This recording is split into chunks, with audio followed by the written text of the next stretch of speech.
Imagine a foldable phone so impossibly thin, it almost vanishes when you slip it into your pocket. Samsung just made that a reality with their latest Z Fold 7. But what if this incredible leap in design came with a quiet trade-off, a feature we've come to expect, simply gone? For years, foldable phones have been impressive, yet undeniably chunky. They were the pioneers, the first generation, often thicker than two standard smartphones stacked together. Now, Samsung has decisively changed that narrative with the Galaxy Z Fold 7. We're talking about a device that measures a mere 8.9 millimeters when folded shut, and an astonishing 4.2 millimeters when you open it up. To put that in perspective, unfolded, it's barely thicker than a few credit cards. This isn't just a minor tweak. Samsung has shaved off almost 50% of the original Galaxy Fold's thickness. This puts Samsung squarely in the ring with rivals like Honor and Oppo, who have been making some incredibly svelte foldables themselves. You might wonder, how did Samsung achieve such a dramatic reduction in size without compromising on, well, everything else? It's an impressive feat of engineering, really. Samsung detailed their breakthroughs, and it boils down to three key areas: a completely redesigned hinge, a slimmer display, and a new approach to the camera system. Let's start with that hinge. It's the heart of any foldable, and the Z Fold 7's hinge is a marvel.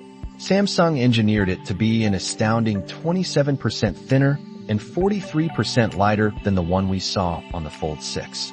They did this by using incredibly thin critical rotating and supporting elements within the mechanism itself. Plus, they designed a wider wing plate that allows the screen to open even flatter, which also significantly reduces that pesky crease we've all been scrutinizing. Now, you might have heard a few whispers about some demo units not opening perfectly flat. But from what we've seen, and what other reviewers are reporting, that doesn't appear to be a widespread issue with retail units. And despite this dramatic size reduction, Samsung assures us the new hinge improves durability over thousands of folds. We recall the Fold 6 was rated for over 200,000 open and close cycles, so we expect similar robust performance here. Then we come to the display. Samsung reoptimized the panel structure and incorporated new materials, completely redesigning the panel layer to create a thinner profile.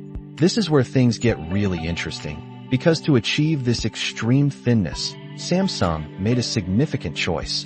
They removed the digitizer layer from the display.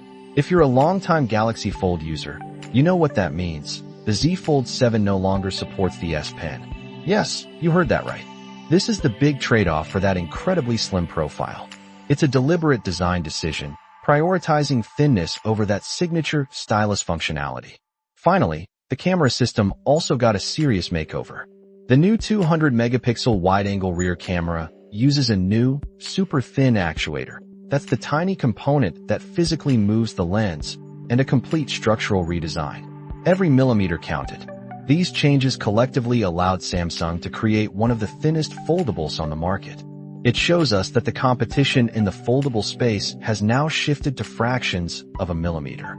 Every company building these devices is pushing the limits of design. But this raises an important question for us, the consumers. Is this relentless pursuit of ultra-thinness worth sacrificing a beloved feature like S Pen support? Or does it represent the necessary evolution of foldable phones, a step towards a future where they truly feel like regular, pocketable devices? We want to know what you think. Let us know your thoughts, and be sure to subscribe to our podcast for more deep dives into the tech that shapes our world.